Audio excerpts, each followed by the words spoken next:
Okay.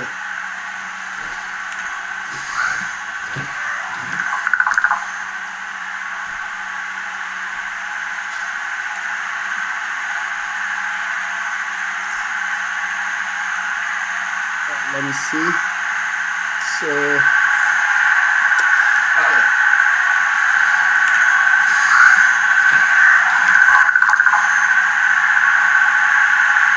I don't know where the noise is coming from, but I believe everybody can hear me. Let me see. So,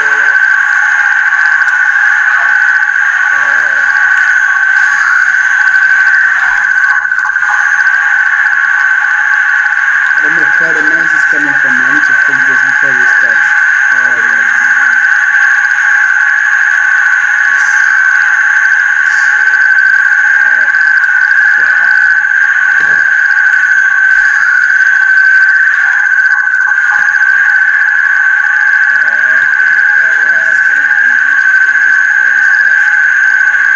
I need to fix this thing.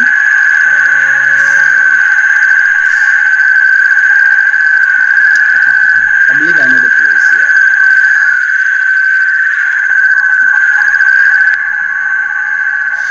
No,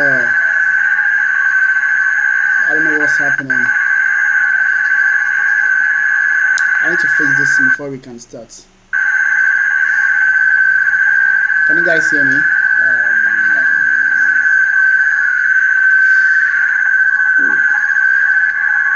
This is very noisy. I don't know what's happening. I need to fix this before we can start. Can you guys hear me? I don't know where the noise is coming from.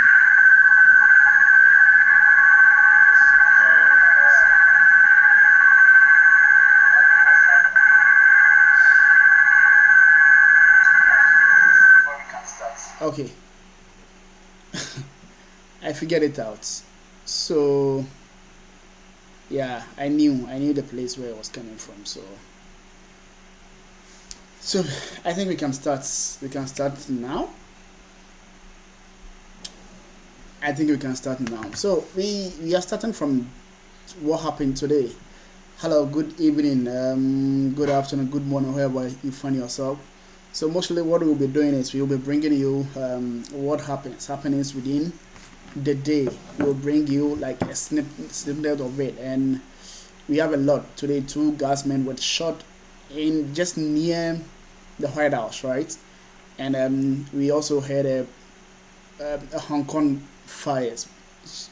So we will bring you. We try to bring you some of the videos, and also some of the correspondence, and also some of the stuff that President Trump has got something to say about this.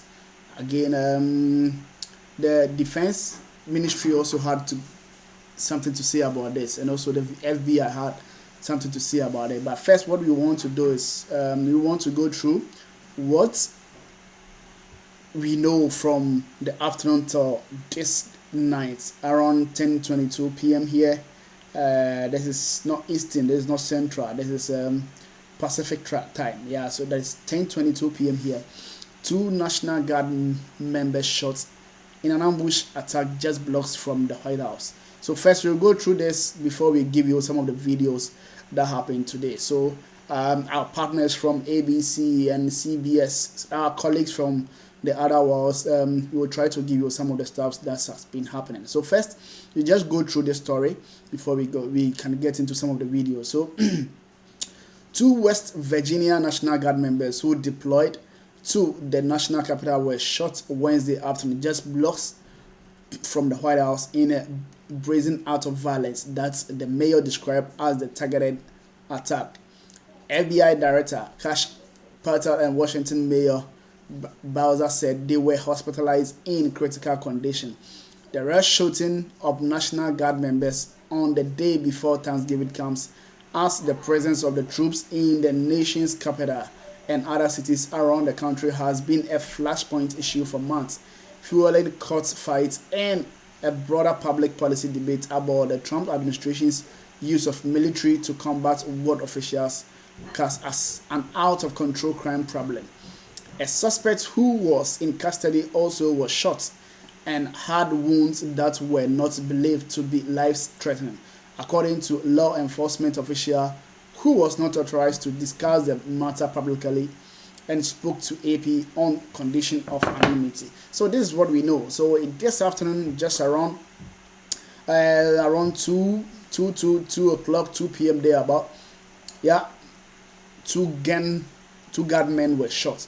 So first, what we want to do is just go to our partners from ABC to get an update from them, and also the reporting how it went all through or about. So first, we go to ABC and check through whatever has happened before we go to President Trump's response tonight. So we are going straight to ABC and get some of the snippets of it. So let's take a look at what happened this afternoon.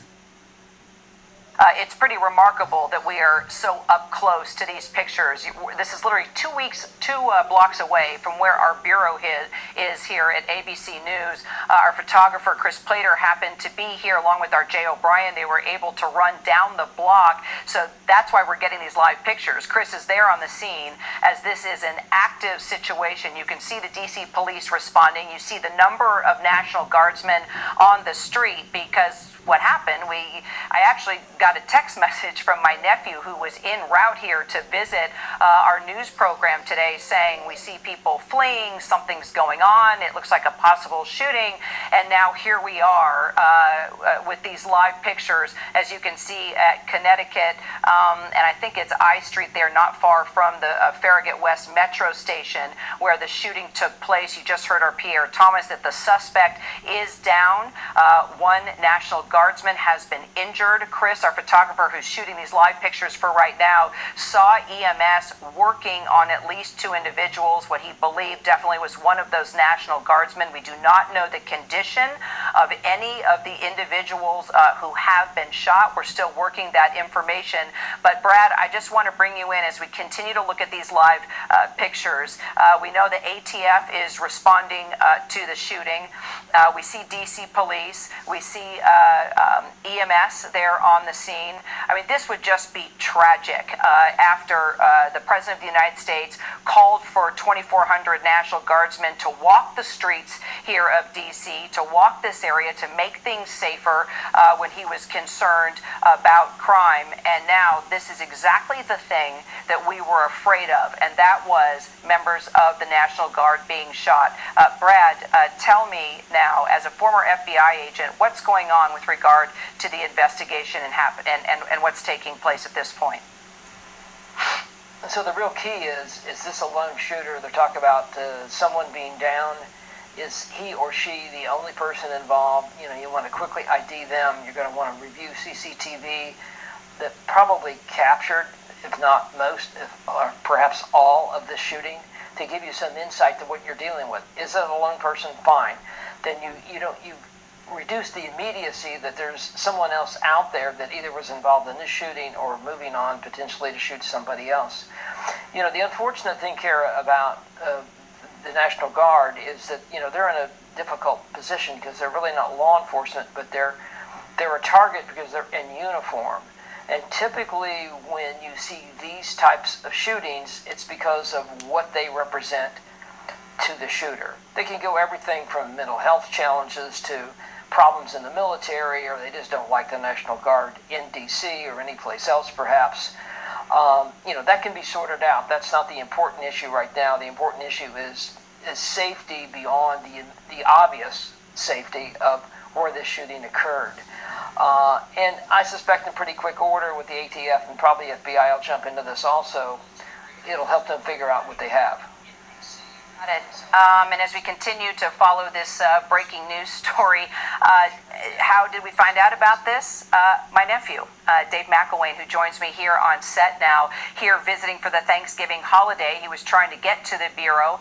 He texted me saying something's going on. There are people running down the street. He said he was not far from the Executive Building, which is right next to the White House, which is not far from where we are here at the Bureau. Dave, I know you came for family Thanksgiving dinner, but you also find yourself in the middle of breaking news here. And just tell me, as you were driving in to come watch the newscast, what did you see? What did you hear? Just give me all the details. Yeah, so we were driving about 2 blocks away, just looking at Google Maps, trying to figure out where to go, and we heard people screaming. Looked like a couple families running out from one of the buildings, and then we noticed the armed, with their rifles out, uniformed security. I'm not sure exactly who they were. A couple of them coming out onto the street trying to get traffic to move, yelling and pointing, and we just did a quick U-turn and got out of there as quickly as we could. So now that we know it was actually an active shooting, I mean, you were blocks away from where this shooter was at Farragut Metro Center. So there's a lot of law enforcement in the area. There's DC Police, there's Secret Service. I mean, we have so many different types of law enforcement in the area. Tell me what exactly you saw. They had their guns drawn and they were clearing everybody from the area? Yeah, absolutely. They had them drawn, but pointing down, not actively pointing at somebody, but they looked like there was definitely an incident going on, and we just wanted to be out of there as quickly as possible so that they could do their job. Yeah, they were in the ready position for sure. Dave, thank you so much. All right, Brad, I want to bring you back as we're looking at these live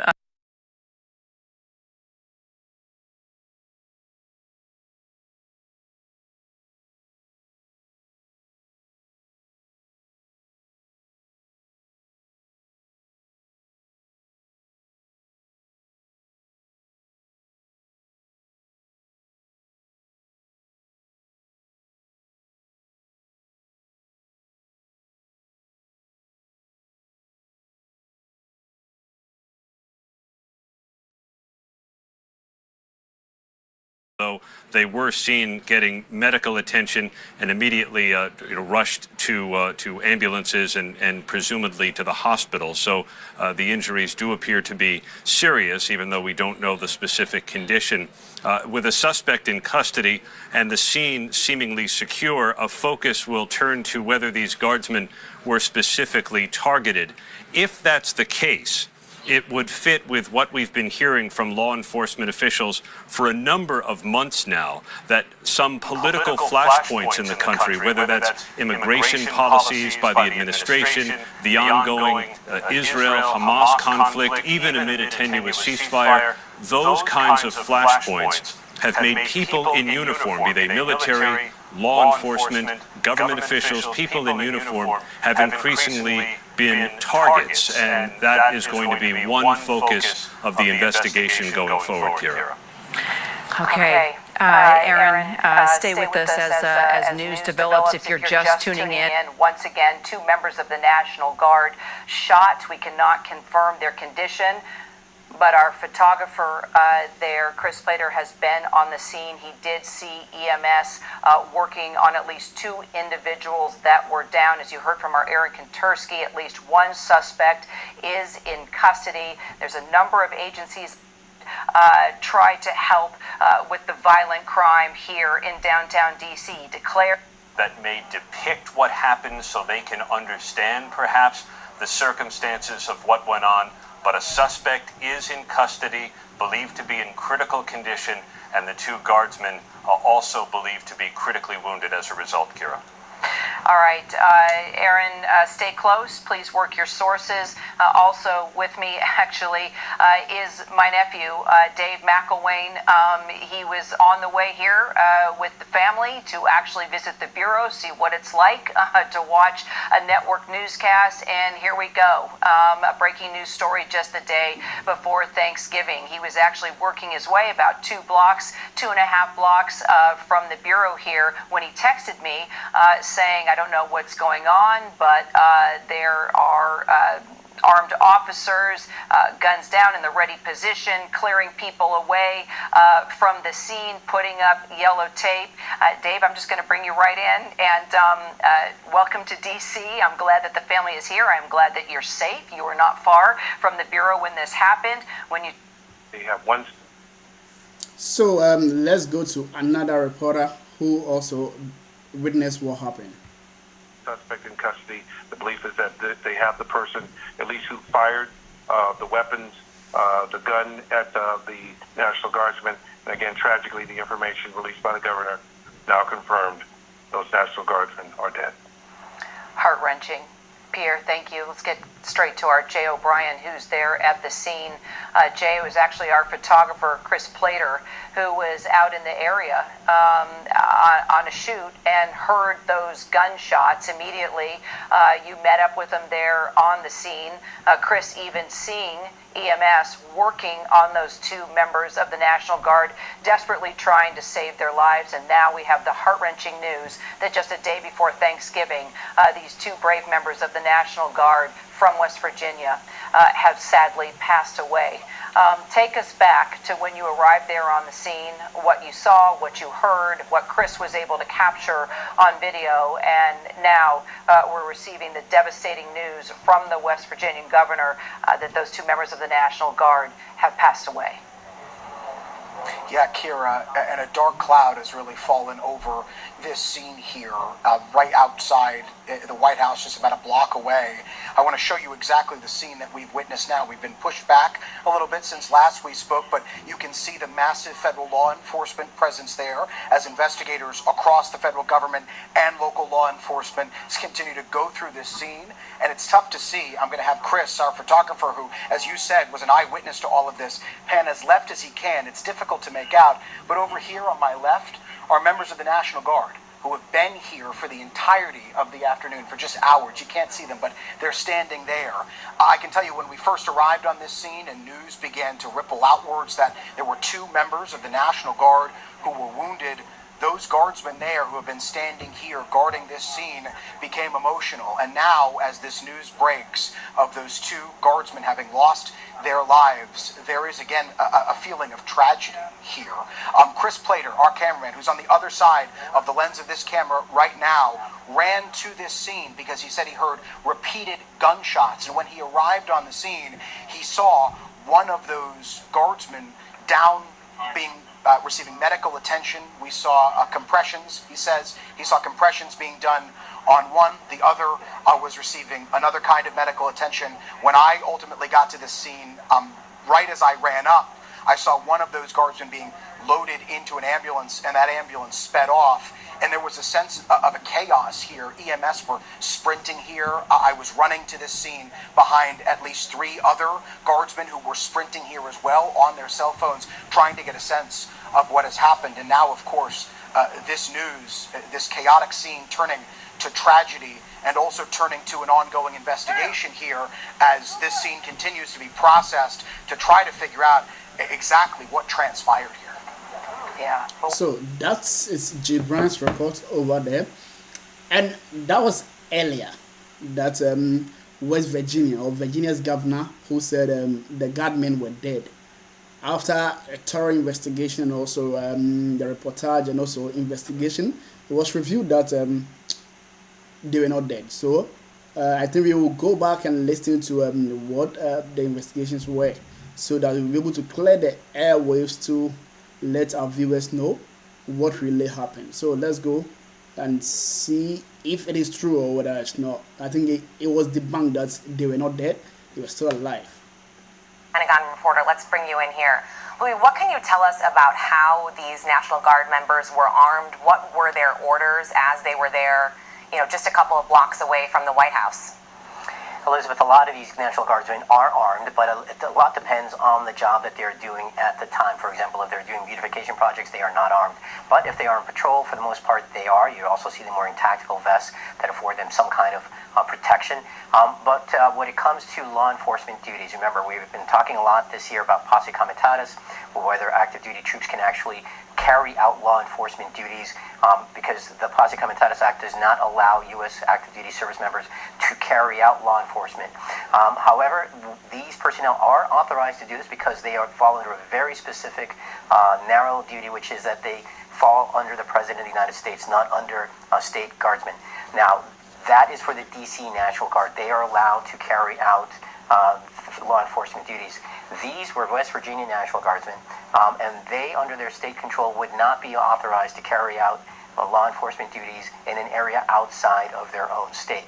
Typically, what has been happening here inside the district, whenever there has been some kind of a crime situation where these National Guardsmen have been around, they are not authorized to arrest or detain anybody, but what they typically do is they report a crime or they are used to help with any kind of, let's say, crowd control situation that may develop.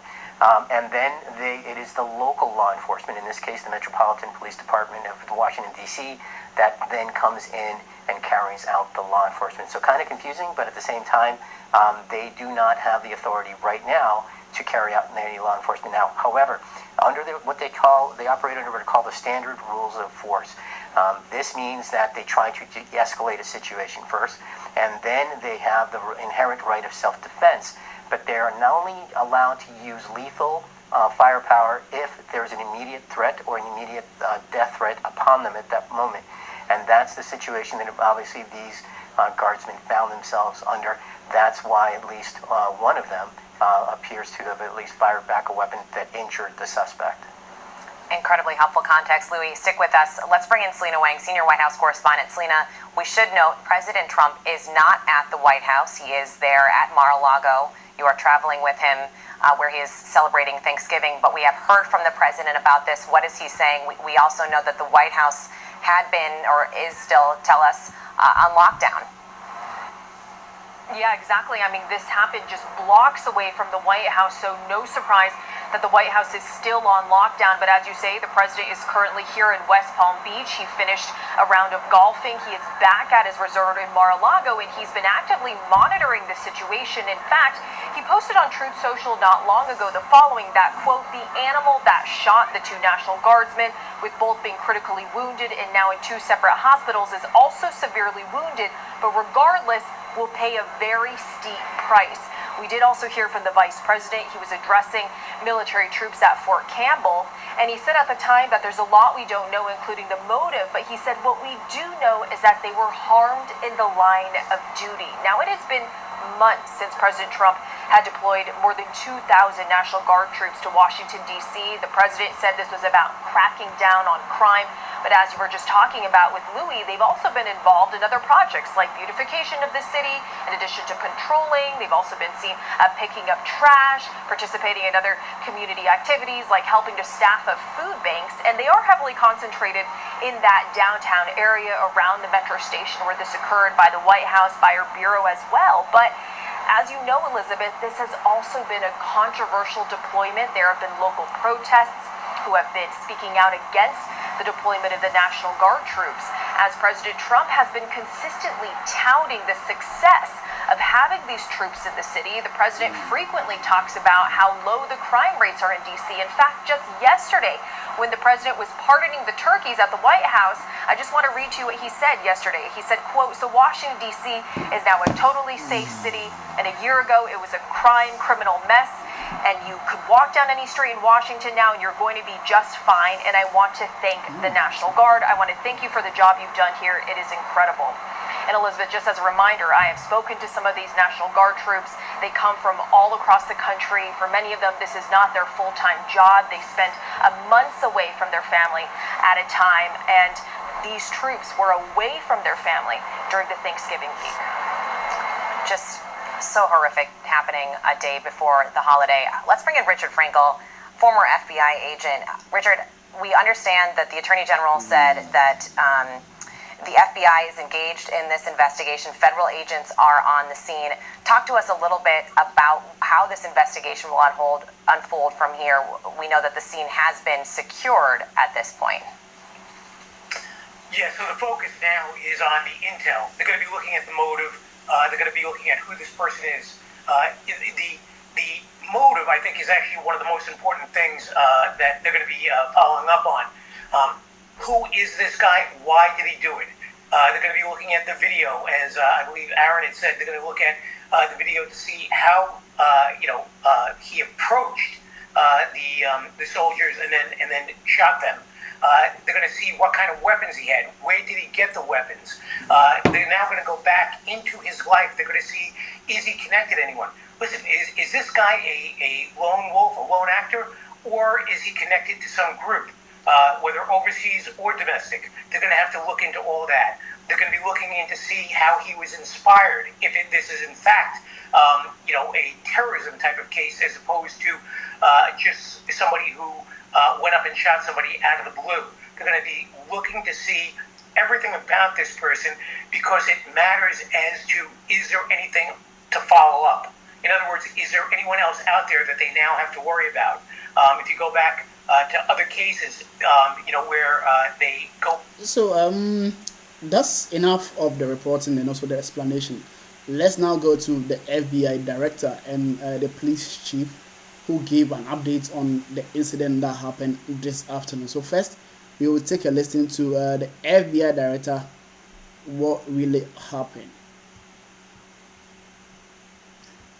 Behind me, we have assembled the full force of both the federal and state and local law enforcement agencies to bring bear all of our resources to make sure we find the perpetrators responsible for this heinous act. And make no mistake, they will be brought to justice. Since this is an assault on a federal law enforcement officer, this will be treated at the federal level as an assault on a federal law enforcement officer. The FBI will lead out on that mission with our interagency partners, to include the Department of Homeland Security, Secret Service, ATF, DEA, and we're thankful for the mayor's assistance in this matter, the Metropolitan Police Department and their skills in investigating homicides and gun shootings in this city is exceptional. We will work together collaboratively because this is a matter of national security, because it's a matter of pride. President Trump has been informed. We've been in contact with the White House. We will shortchange the American public with no resources to make sure we find and safeguard our nation's capital right here in Washington, D.C., and bring anyone responsible for this heinous act of violence to justice. I would lastly like to add to the American public and the world, please send your prayers to those brave warriors who are in critical condition and their families. They are here serving our country. They are here protecting everyday Americans and citizens around the world in our nation's capital. They are the heroes of this day, and we must remember them on this day and every day, and their families and the sacrifice they have made. I will now turn it over to Chief Carroll of the Metropolitan Police Department. Thank you. Good afternoon, everyone. My name is Jeff Carroll. I'm the Executive Assistant Chief here at the Metropolitan Police Department. At approximately 2:15 this afternoon, members of the D.C. National Guard were on high visibility patrols in the area of 17th and I Street Northwest when a suspect came around the corner, raised his arm with a firearm, and discharged it at the National Guard members. The National Guard members, there were other members that were in the area. They were able to, after some back and forth, able to subdue the individual and bring him into custody. Within moments, members of law enforcement in the area were also able to assist and bring that individual into custody. At this time, as the director mentioned, the National Guard members are being treated at a local hospital. DC Fire and EMS responded to the scene to provide first aid for those individuals and transport them to a local hospital. The suspect in this case was also transported for treatment at a local hospital. Madam Mayor? Thank you. I'm Muriel Bowser. I'm the mayor of Washington, D.C., and I, too, want to send my thoughts and prayers to the families of the Guardsmen and to the Guardsmen who are in critical condition in a local hospital. I am joined by members and leadership from the D.C. National Guard, from the West Virginia National Guard, United States Secret Service, Deputy Mayor Pia, Fire Chief Donnelly, and Metro's General Manager Randy Clark. And we join with the FBI Director in ensuring that MPD investigates, the U.S. Attorney prosecutes this case to the fullest extent of the law. I've had the opportunity to brief U.S. Attorney General Pam Bondi, who was speaking to the president when I called, as well as the United States Attorney Pirro, who assured me that this case will have her office's complete attention. Mayor, was there any other suspect? Chief. Sure. So no, at this time, there's no indication that there was any other suspect. The one suspect that was involved in this incident, they were shot during the interaction, and they were transported to the hospital for treatment. Mayor, does this validate the need for the National Guard here in D.C.? What we know, Andrea, is that this is a targeted shooting. One individual who appeared to target these Guardsmen, that individual has been taken into custody. Mayor, can you tell us any more details on the condition of the two National Guardsmen and whether or not anyone else was injured? And a quick question follow-up for the FBI Director. You said that we'll make sure we find the perpetrators for this act. So just to clarify, the person believed to be responsible is in custody and there are no other suspects? Sure, so I can start out. Again, Chief Carroll from MPD. So both the individuals, the Guard members, they are in critical condition in a local hospital at this time being treated. At this point, we have no other suspects. We have reviewed video from the area. It appears, like I said, to be a lone gunman that raised a firearm and ambushed these members of the National Guard, and he was quickly taken into custody by other National Guard members and law enforcement members. Have you got any sense of motive? No, at this time, obviously, we're very in the preliminary stages of investigation. There's a lot of things, a lot of agents that are here from various federal agencies, law enforcement agencies. We have the full power of the FBI and our federal partners here in the task force. So we're looking at all those different aspects, but we don't have any motive. Guardsmen armed, sir? The National Guardsmen that were shot, I'm told they were armed. Did they get off shot? At this time, that's part of the preliminary investigation. We know how the suspect was apprehended. Chief. Sure. So how the suspect was apprehended, as I said, the individual, the suspect came around the corner. He immediately started firing a firearm at the two National Guard members. So at that time, there were other National Guard members that were in the area.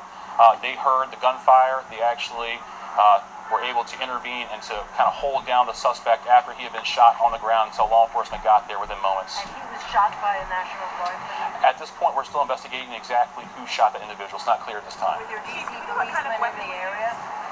We don't know what kind of weapon. There was DC police. It happened right in front of the Metro, although there is no indication that the perpetrator was on the Metro. So there's Metro Transit Police in the area, and obviously being on 17th Street by the White House, Uniform Division Secret Service were in the immediate area as well. What kind of weapon the alleged perpetrator used? We do not know at this time. It's still under investigation. We're going to be able to take a couple more. Has been able to question the suspect, or is his condition so severe that you haven't been able to have a conversation? Sure. Again, so as I said, we're very preliminary in the investigation, so we're looking to all aspects of who the individual is, his connections. At this time, he's still in the hospital receiving treatment. And I would just like, hang on, I would just like to add, the reason that this suspect is in custody is because of the bravery of the men and women of the National Guard who responded due to their extensive training to secure American lives today. There was not any further injury and any further shootings. We should highlight the fact that the men and women of law enforcement, the interagency, the Department of War, and the National Guard executed their training with great precision today and prevented an even greater tragedy from befalling us. These National Guardsmen are heroes, and we must pray for their safety and their speedy recovery. And as the Chief said, we are in the preliminary stages of this investigation. We will run down every single lead, every piece of evidence. This is the power of the U.S. government at its best at the state, local, and federal level. That is why this interagency group is standing behind us to assure America and the world that we will continue to keep D.C. safe. And thankfully, we have Metropolitan Police Department, the National Guardsmen, and federal agents, and the Department of Justice and Attorney General willing to prosecute the mission to keep Americans safe.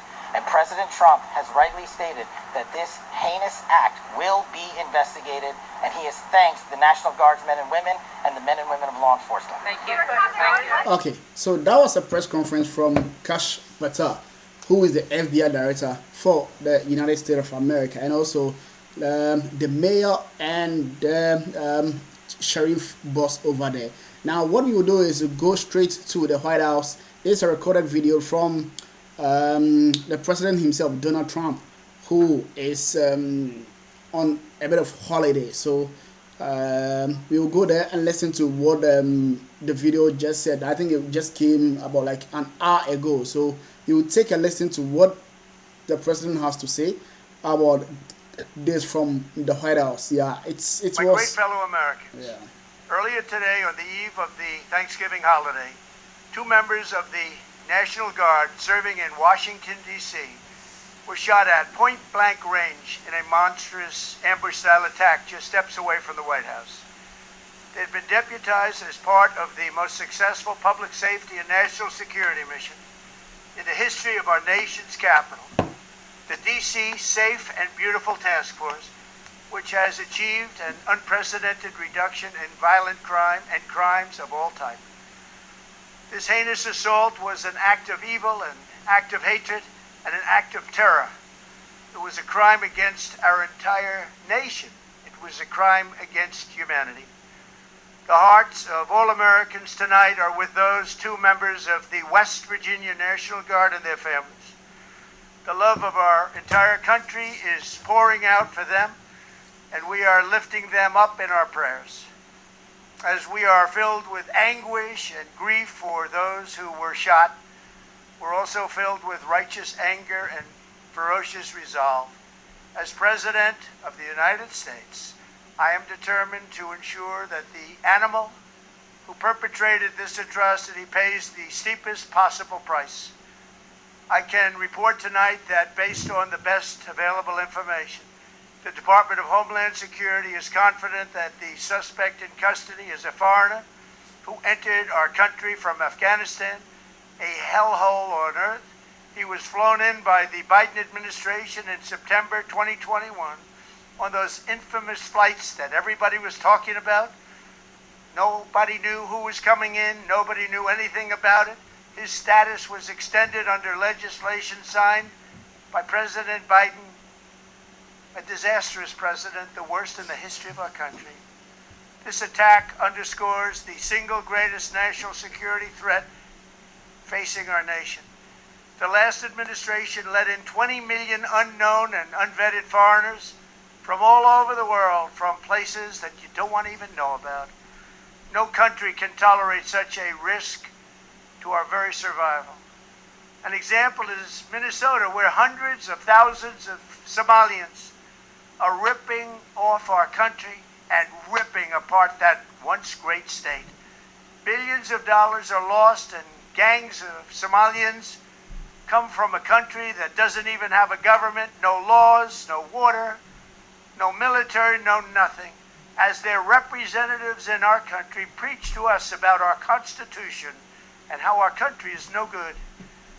We're not going to put up with these kind of assaults on law and order by people who shouldn't even be in our country. We must now re-examine every single alien who has entered our country from Afghanistan under Biden, and we must take all necessary measures to ensure the removal of any alien from any country who does not belong here or add benefit to our country. If they can't love our country, we don't want them.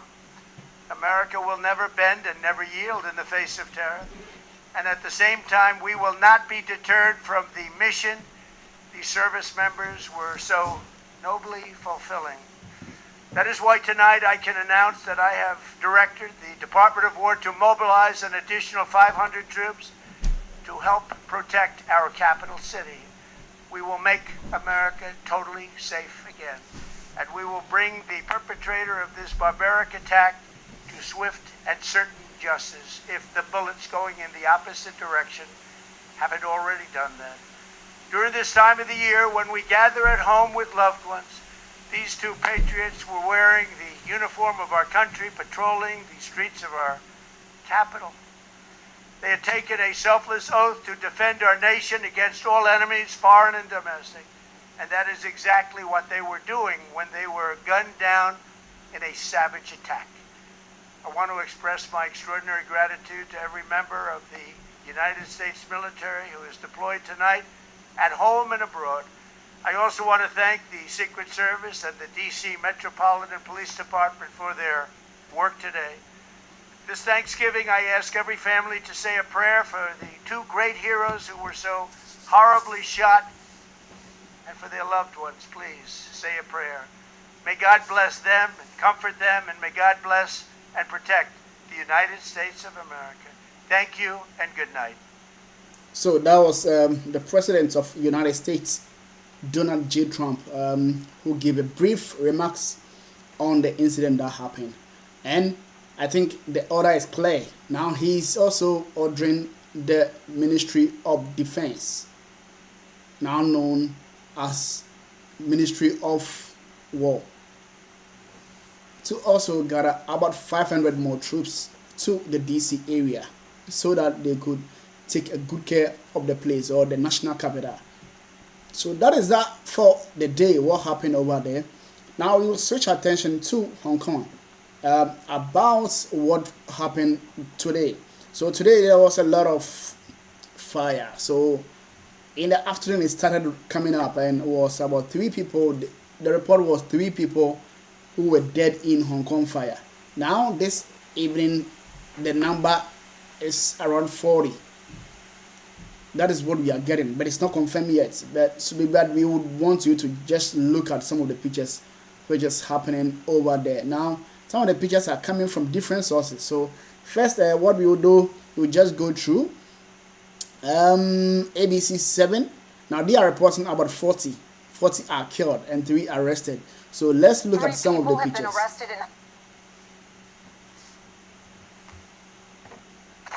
Oh, These eyes need a rest. Okay, They take it all in.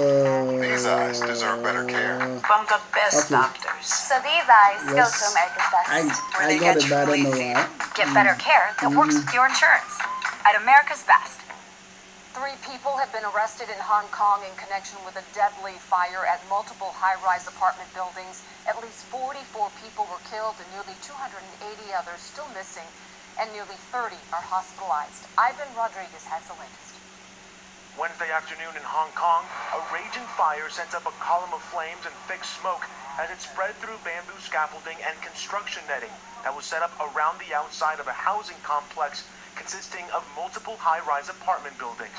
Hong Kong fire officials issued a message for those trapped in their homes.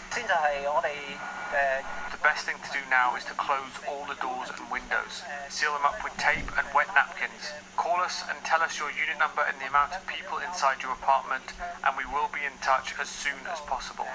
The public housing estate, consisting of 8 high-rise towers and nearly 2,000 apartments, is home to more than 4,000 people. About 36% of residents are 65 or older, according to government-sourced data. One evacuated resident told CNN no fire alarms went off in her home. UK-based independent fire and emergency planning consultant Stephen McKenzie says the fire spreading blocks is due in part to the use of bamboo scaffolding, an ancient construction technique that dates back to the Han Dynasty and is still widely used in the city. Ultimately, it's combustible. Therefore, when you get a fully developed fire, it will lose its integrity. The fire load as it spreads up to the building will adhere to the building, be drawn into the building using a chimney effect. Residents and bystanders watched in horror as the fire raged into the night. It's the deadliest blaze in Hong Kong in nearly 3 decades. Ivan Rodriguez, ABC 7. So this is what we know. We know about 40 people are dead and 3 are arrested. So that is it. But what we would do now is just look at some of the videos coming from that live fires which happened. So let's get some of the videos from that end.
NCR, and they can broadcast live to clients from.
Live to Paris NCR, and they can broadcast live to clients from.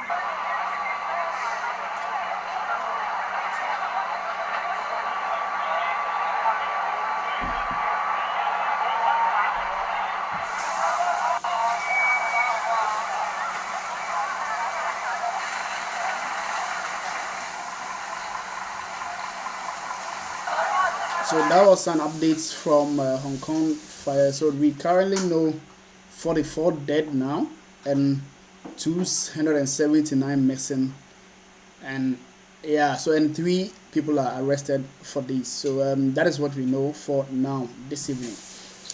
An update on the DC shooting incidents. Now, Pete Hegseth just said DC will be on lockdown until further notice. So that is, he made this information like in the that was in the afternoon. So he said it's time to send a clear message. Someone decided to target National Guardsmen. That will only stiffen our resolve. We will never back down.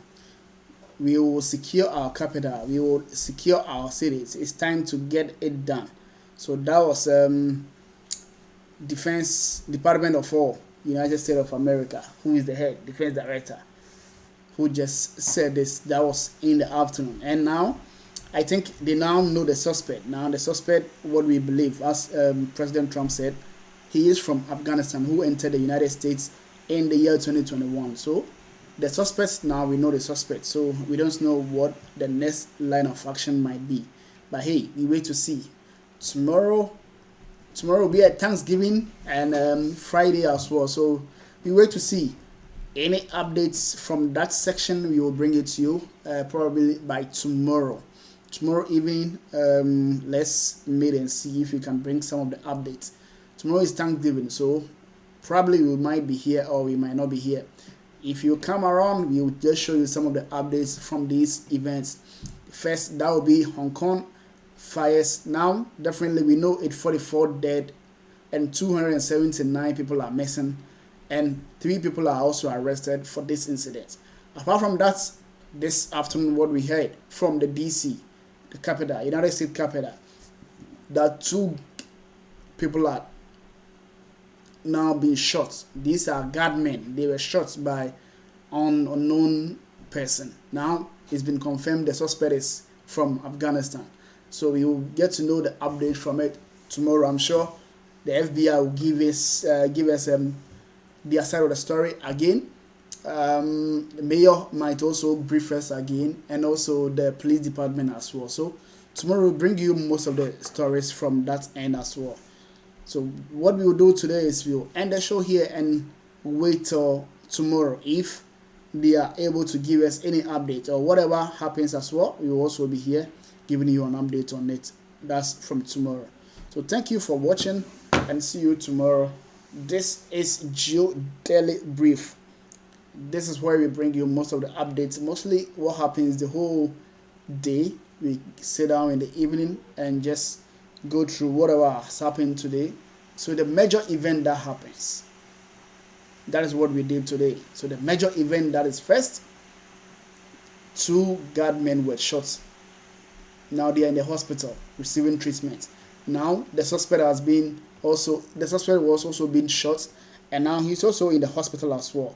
So again, the Hong Kong fires also ravaged. So that is what we brought you today. So see you tomorrow. We'll bring you more updates on these issues and probably what happens tomorrow. Tomorrow is Thanksgiving, and probably we'll be bringing you as well most of the updates from that end as well. Thank you. See you tomorrow.